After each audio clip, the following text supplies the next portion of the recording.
JLF's Brave New World welcomes you back to our second session today. Our earlier episode was Wall and Bridges, Prayag Akbar in conversation with Nandini Nair.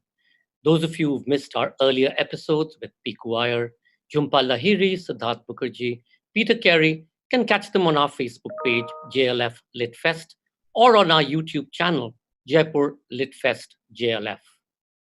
Our second session for the day is Library of Exile, Edmund de Waal in conversation with Aanchal Malhotra. Edmund de Waal in conversation with Aanchal Malhotra talks about his current project, the Library of Exile, that he created as a space to sit and read and be. It houses more than 2,000 books in translation written by exiled authors. He is an internationally acclaimed artist and writer, best known for his large-scale installations of porcelain vessels, often created in response to collections and archives.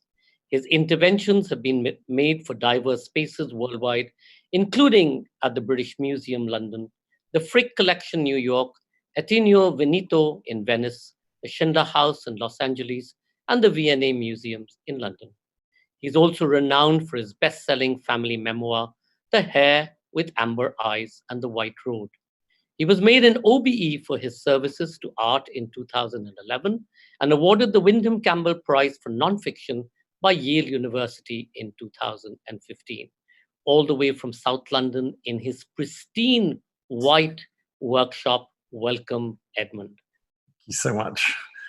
Speaking to Edmund today is Aanchal Malhotra. Aanchal Malhotra, as many of you would know, is an oral historian and author of Remnants of a Separation, A History of the Partition Through Material Memory, shortlisted for the British Academy's 2019 Prize for Global Cultural Understanding, the Hindu Lit for Life Nonfiction Prize, the Kamala Devi Chattopadhyay NIF Book Prize, and the Shakti Bhatt First Book Prize.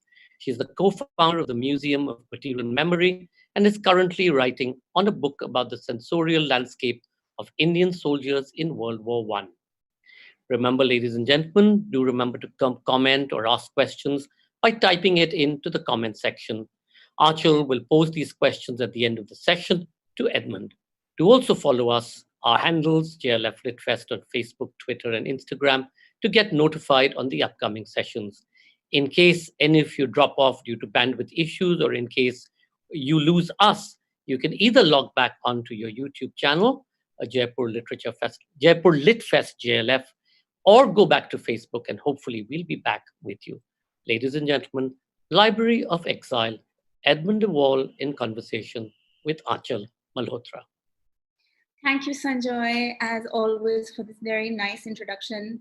Edmund, it's so nice to see you again after so long.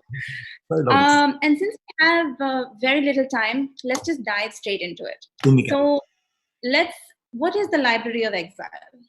And tell me about the inception of the idea as well. Well, it's an idea that's been burning away, Aanchal, for decades with me. And it came out of two things. One was a memorializing aspect. So trying to remember all the destruction of libraries throughout history.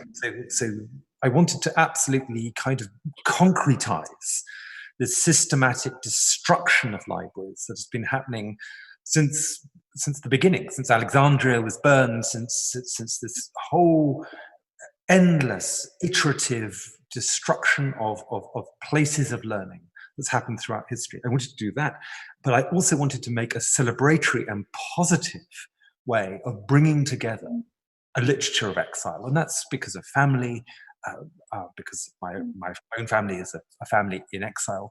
But I wanted to make a space where we could be surrounded by a world of different voices, a great polyphony of different writers who've been forced to leave their countries. But also writers that are in self-exile as well, and those kind of memoirs and thoughts are so different from those that have been forced out of their country. I've been following your work for years. You're a visual artist, ceramicist, everyone knows that. But you also call yourself an artist who writes. And this is the very first project where you've actually involved words.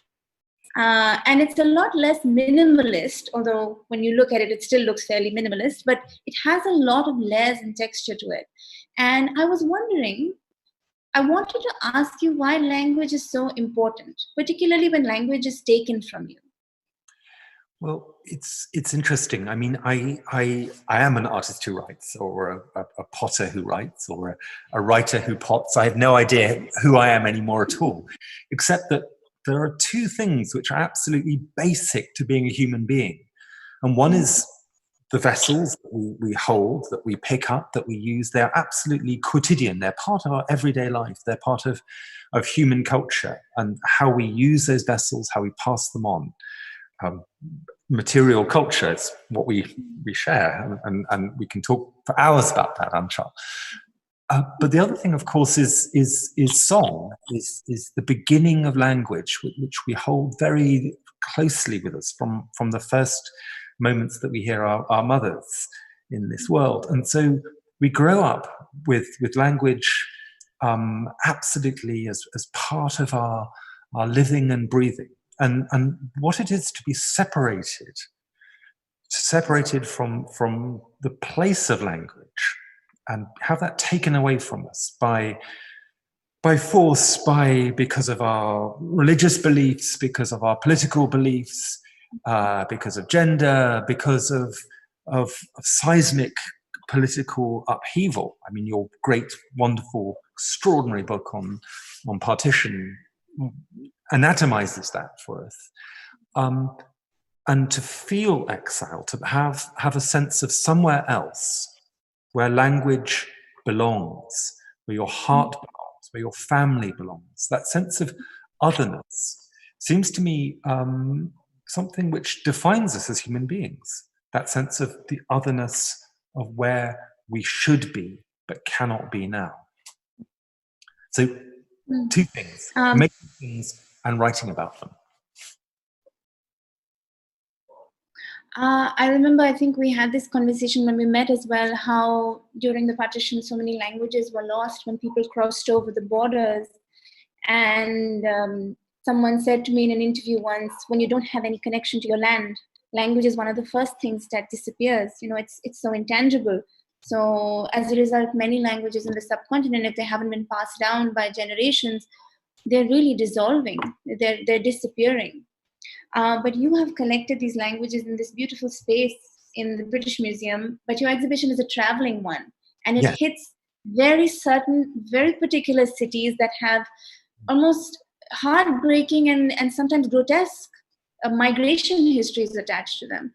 Can you tell us a little bit about that? It's a migrant library. It's a traveling library, as all libraries really should. So I began it in Venice, which is, of course, the great city of translation, the great city where all, after the Renaissance, where all these different languages came into powerful translation of each other. So it began there, and also it was connected there to the ghetto, to the Jewish ghetto, and that was a very important part of its genesis. So it began during the Venice Biennale there last summer, and then it travelled in the winter to Dresden. And Dresden, great city in Germany, which of course was destroyed in the Second World War by British bombing. And there I housed it in one of the great palaces of Dresden, which was bombed by the British, and where one of the great libraries was destroyed. And then its third place of respite, of refuge, is the British Museum, surrounded, of course, by this culture of artifacts in exile, this great history of transient objects. And so that's where it is at the moment. Of course, in exile, it's locked down. No one could go and see my library. But you can go and see it online. There are lots of ways of connecting to it and reading the books, the thousands of books that there are. My catalogue is there online. You can go and delve into this great world literature. But it has one, if I'm allowed, one final place. And after the British Museum, then the whole library is being donated to Mosul, in Iraq, which was one of the great university libraries, which was destroyed by ISIS 5 years ago. They're rebuilding it, and so the great library, on it goes and ends up in Iraq.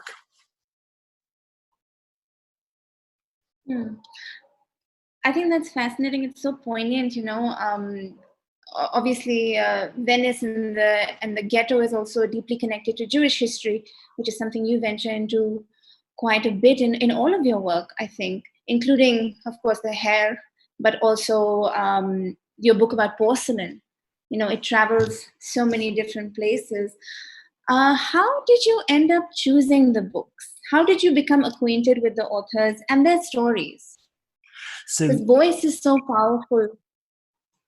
The DNA of the library was that I just looked at my own library and realized that I had hundreds of books that were written by people who'd been forced into exile, including obviously my own family. So that was the DNA of it. But then I realized that I started talking to people, including you, for advice. And so what I started to gather were through writer friends, suggestions for books, suggestions for this literature. And it goes all the way back to Ovid 2,000 years ago, and right the way through to writers who are publishing now in exile. So enormous support from the literary world. But then there's a very beautiful idea happened where in Venice and all these different places, I said to people, there was a great notice saying, if you find that there is a book that you need to have in this library, let me know and I'll buy it. Hugely expensive thing to say. But so I've been buying books people have been suggesting. And it's been beautiful because it's a way. I mean, libraries are gorgeous places of suggestion and conversation. They're noisy places, rightly so. But I think one of the things that really struck me, and maybe this is because I'm from India, is that there are so many regional languages that we have here. And every day, so many of them are getting lost. But still, I think there is something very unique about literature that comes from one's mother tongue. Yes. And there is something also untranslatable about that. And particularly if you are in exile, there's a very poignant story that is attached to it. I know Sasha Alexander Herman is also in the library, and his work is something that I have followed for years. And your own grandmother is in the library as well. Yes, I mean, my grandmother, my family story is that they were a Jewish family who ended up in Vienna and had an extraordinary library that was looted by the Nazis. And so my father and my grandmother, my great grandfather became refugees. And so with no books at all. And then after the war, my grandmother, as a writer, wrote brilliantly and powerfully about exile, and wrote about the difficulty of going home and the necessity to recreate in language that lost experience of home. So it's something that goes very deep I think for all of us. And at the moment, I mean, as we all are atomized and locked into exile, we can't talk to each other except this way. We can't see each other. We can't buy books. It's very difficult to get our hands on books. It's very significant how we reach into our memories of libraries.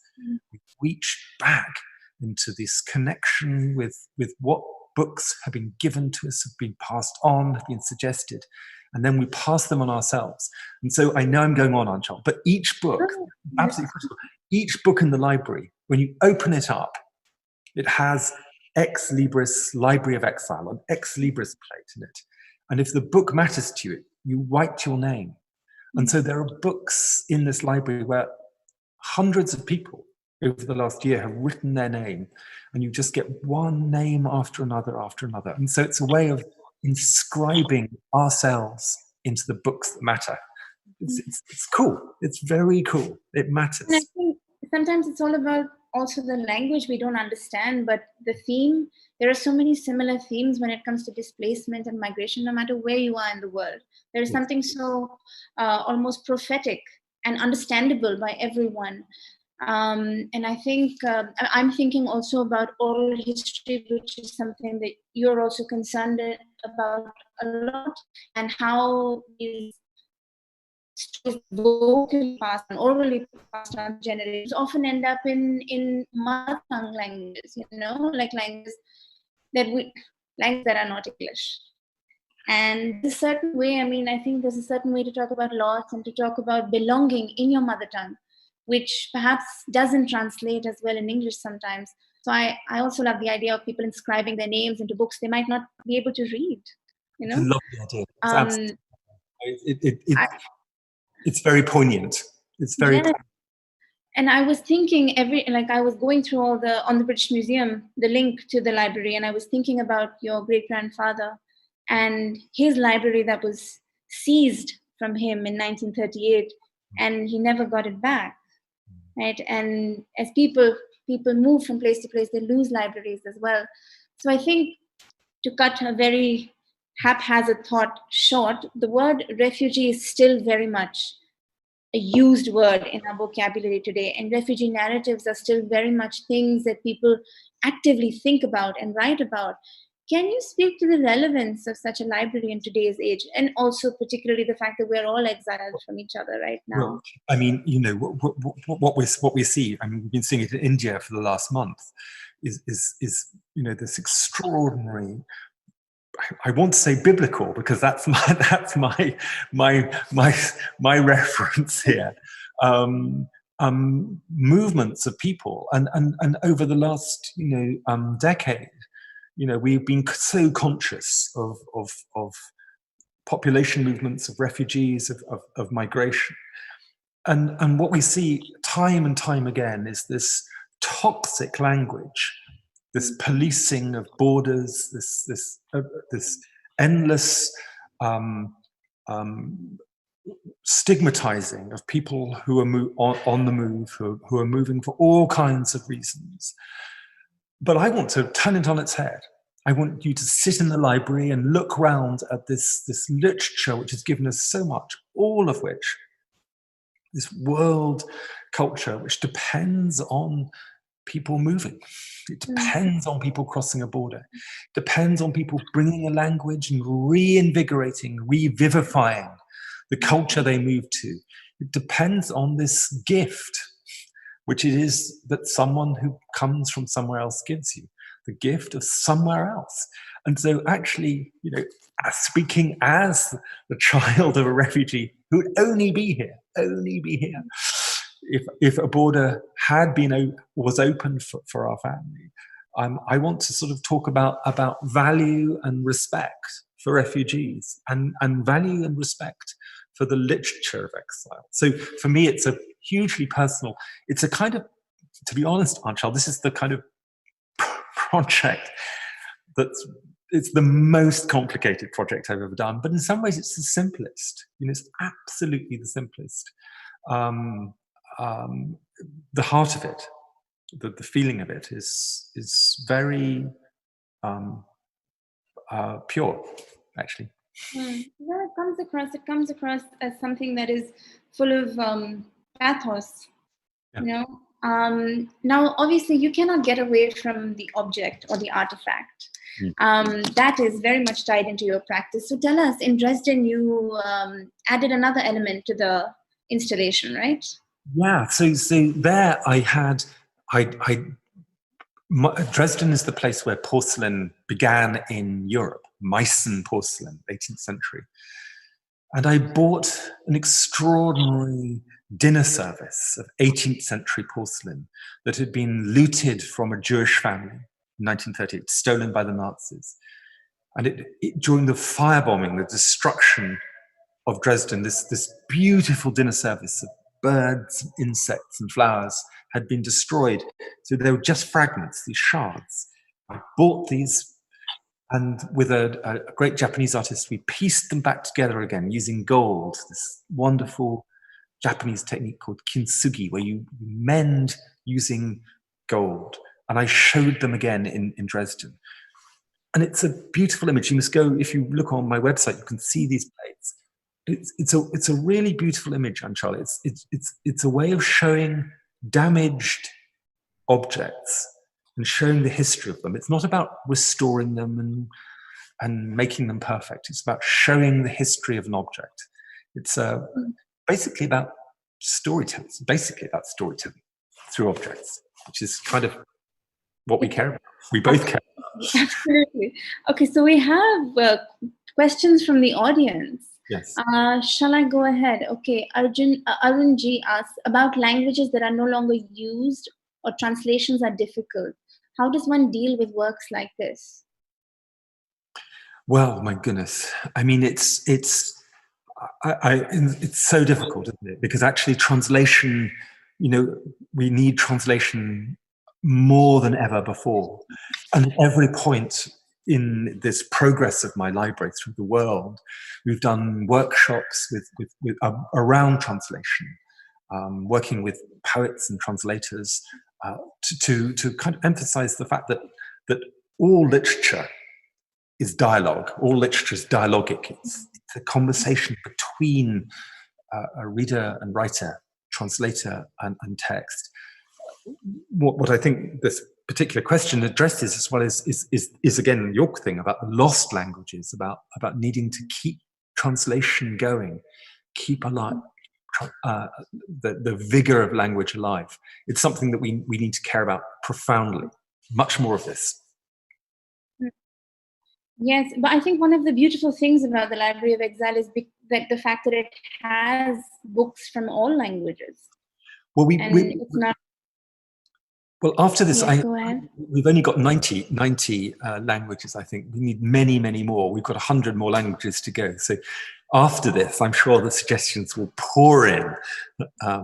And actually, the next question is, it fits so perfectly. Nakul asks, does the project also involve translations of the books you have collected over the years? Yes, it does. Yes, it does. So, I mean, there are some particular writers who are represented in 20 languages, and others who are just in a couple of languages. This is a project which will keep going and growing. It's no longer mine. I have to say, this is a project which is entirely about people's response, people suggesting ideas, people pointing out languages and that haven't been represented, or countries even that haven't been represented. And online, there's a Library of Exile catalog where you can email the librarian of the Library of Exile and suggest books, and we will respond. It may take a while, but we will buy and respond. Please do. So it's an evolving library as well. It's evolving, absolutely. Okay, the next question is actually very complimentary for you. Sachdev Ramakrishna asks, Mr. De Waal, aren't you a great potter who writes visually? We'll look at your books, and then he's listed your books and said, all beautiful. Thank you. Oh my God, that's a nice thing to hear in lockdown. So, but the next question addresses a very pertinent issue. Ajoy Sudani asks, there is a pressure to move to digital books and digital libraries on our mobiles. What do you think about that? Oh God, I need books. I need physical books. I absolutely understand. I mean, here we are, blissfully being able to talk digitally and respond. All this kind of thing. It's an extraordinary wealth there. But I'm a maker. I'm a writer. I write longhand. With a pen. I need paper, but also I need. And what's so beautiful about being in this library, and I invite you to come and be in it, is that when you pick a book up and feel the book, and open it up and see that book plate in it, and see the inscription of one person writing again and again and again, name after name after name. You understand that the book as an artifact is a hugely powerful thing, and we need objects to continue in the world. So books need to keep being published as things. Well, I also think the book is a cultural artifact as well, depending on what language. I mean, sometimes when I look at books from the Far East or even books of Urdu and Arabic, they have for me, because I can't read the language, this beautiful calligraphic quality almost. And it really does become an artifact of beauty. Completely. I mean, we where I'm looking at you, you have thousands of books behind you. If we were in a different part of my studio, I have a library with 3,000 books just over there, up to the left. Yes. Yes, and there's such a sense of comfort. I mean, I don't know whether I immediately resonate with your project because I come from a book-selling family, and it means something to be in the presence of the written word. And I understand that it's easy for us to download things on our mobiles, but I mean, there is a joy in books. There is a warmth in holding something. I remember where I read books. If the story stays with me, I remember where I was reading your book. In fact, I remember places that I've sat in with the book. Well, they go back a very long way, and I in the British Museum, I've been, with these clay tablets from Ashurbanipal, from Assyrian, and there I am, clay and words coming together 3,000 years ago, and they will continue. I promise you that. Yeah. Oh, William has a lovely comment. He says, when we planned this session, I had no idea that Aanchal and Edmund were already in contact, but of course they would be. It's a perfect meeting of neighboring worlds. Hello, William. I'm very nice to meet you. A very nice guy. I have a question for you. Yes. Are there any books that you would recommend to our readers from the library? Anything that maybe you discovered that was new to you? Well, yes. So, Hamid Ismailov, Uzbeki, extraordinary writer of Strangers and Bees, an Uzbek writer in exile, wonderful, powerful, beautiful. Someone I didn't know, to my shame, Al-Azawi, the great Iraqi writer, whose novels are absolutely wonderful. The Traveller and the Innkeeper, a book about a secret policeman, extraordinary literature here. And then this is something I've known and loved, but this is my go-to. I'm sorry, I hand this over to you.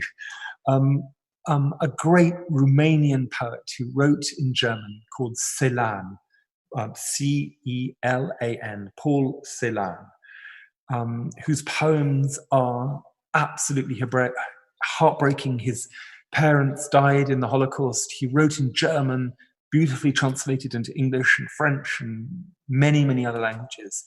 But Celan, this is the name of, this is the poet of exile, amongst many other poets of exile. Okay. So, and you can't go wrong with Ovid, right. Tristia, his poems of exile 2,000 years ago. So, we and only I read somewhere that you also have the entire collected works of Freud. Yes, Freud. Freud is behind me, actually, over there. Surrounded by Freud. But you know what? Your book's pretty good. I mean, come on, let's do some recommendations here. We have 5 minutes to the end of our session. There's one more question. Actually, it's a suggestion. Okay. It might be interesting to have the books in your library of exile recorded as audio in the language of origin to keep the sound of the language alive. I love that. Beautiful. What a beautiful. Ramona Gallardi says that. Yeah, that is beautiful. Well, we did a wonderful thing in Venice, a late night poetry session when we had people read poems in the languages, their home languages, and we had 30 different languages being read. So perhaps when I come to Jaipur for the non-digital thing, we could have people read poems in as many languages as possible. It's a good late night thing to do, poems at night. Yes, I think that would be beautiful. I mean, in India, we have languages we have never even heard of. I apparently, during my research, conducted an interview with someone in Pakistan in a language I didn't know I spoke. But it was just a mixing of 2 other languages that I spoke. So I think it's, yes, very powerful. words. And there's one more question. Will there be a construction project in Mosul and the building of a library to house the books? Yes. So at the moment, they're rebuilding, with UNESCO's help, they're rebuilding this university library. It reopens next year. And then my library is shipped there, and God willing, I'll be able to go to Iraq and open the library of Exile in a place of exile. I mean, it's in a place we remember these libraries throughout history being destroyed, but all we can do is to do something positive and generative and make a new library. It's the only responsibility I have. Yes, absolutely. Yeah. There is another question about insight into why libraries were destroyed. So I've written about this on my website, and so what I do is a history of all the different ways that libraries were destroyed, both by rulers, by holy men, lots of madrasa libraries, lots of rabbinical libraries, lots of book burnings. Great Buddhist libraries, of course, destroyed in India, 11th century, all the way through to the destructions of the 20th century, from Sarajevo all the way through Tripoli down to Mosul. So there are many reasons why libraries are destroyed, but you can be absolutely sure that people in power are frightened by the extraordinary, wonderful richness and generative qualities of libraries. Libraries are dangerous places, full of voices, full of differing opinions, full of language, full of polyphony, full of different opinions and ideas. And so people who are frightened by dissent burn books. They always have, and they always will. It's a dreadful truth. I think it's a very resonant thought. It's happening even today across the world. There's on the walls of my Library of Exile written is the words of Heinrich Heine, a great German poet 200 years ago, where he said, this is 200 years ago, Aanchal, where they burn books, then they will burn humans. And it's I'm afraid to say that's it's a prescient thing to record. There is a question about the poets in your Library of Exile, but I think that we can see your entire catalog online, right? You can look at it, read it, and then tell me what I'm missing. Oh yes, that's wonderful. Yes, so you are still taking suggestions for the library. We are absolutely taking suggestions. Yes. Excellent. Do you see the need for libraries moving from the physical entity to other mediums to make it more available for a larger audience? I think we've answered that question already. We do. Yeah, absolutely. We have to be aware of that. Absolutely. Okay, I am being told that this is the end of our session. And I guess... Yes. I know, it was wonderful to see you again. It's lovely to see. And the funny thing is that... yes, we would have met in London at the end of the month had life not happened the way it did. But it's really nice to see you like this as well. And for everyone who's listening, I hope they manage to catch the Library of Exile somewhere. Well, my very best. It's been a complete privilege to be part of this. My very best to you and the family, and to everyone else who's watching in lockdown, and just the warmest best wishes from London. Thank you so much, Edmund de Waal. Thank you so much, Aanchal Malhotra. You're absolutely right, Edmund. Libraries and books do threaten people in power, and we see that all around us in democracies and not so great democracies. And as you said, your life's ambition to build that library and get it done, that's incredible. And all the best wishes and all the power and everything in the world for you to get your Library of Exile out to Mosul. And what better place than to do it in Mosul, cradle of ancient civilization. Thank you both. That was the most extraordinary conversation, truly. And I do hope you'll get to watch it too and pass it on and share it with with those who you love. Edmund, I wish perhaps at some point of time the camera could have just sort of peeked just above that wall behind you, and we could have seen a little bit of the studio and your books and your work, but perhaps another time. And we look forward to welcoming you all back in Jaipur in 2021, inshallah, COVID or otherwise. But thank you all for watching and being such a great audience. I'm sorry we couldn't take all of the questions. They really poured in at the end, but our time is somewhat limited. Please do remember to log in tomorrow on the 19th of April for two great conversations. The first is at 7:30 p.m. Indian Standard Time, 3 p.m. British Summer Time, and 10 a.m. Eastern Time. The first is Life Under Lockdown, Alain de Botton in conversation with Anandita Ghosh. Alain de Botton is a Swiss-British writer and philosopher whose Essays in Love has sold more than 2 million copies.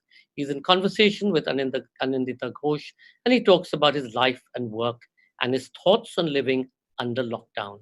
Our second episode tomorrow, which will broadcast at 9 p.m. Indian Standard Time, 4:30 p.m. British Summer Time, and 11:30 a.m. Eastern Time, is Headlines and Deadlines, Tina Brown's Vanity Fair Diaries. Tina Brown talks of celebrity, sexism, and power, as well as her own stellar work as a writer and journalist with Chiki Sarkar, the publisher of Juggernaut. For those of you who wish to stay logged on, here is an extract from our fabulous Jaipur music stage that many of you love. It's from our archives. Dub Colossus in concert. Dub Colossus is the vision of Nick Page, a prolific composer, guitarist, bass player, and programmer. This may have started out as a studio-based project, but Dub Colossus have proved that they're also a rousing live band known to transport audiences to the pounding dance halls of Addis Ababa with the exuberant mix of traditional Ethiopian sounds and a modern dub twist.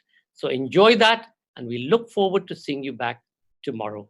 Remember, share all of the stuff that you're doing and seeing on JLF Lit Fest.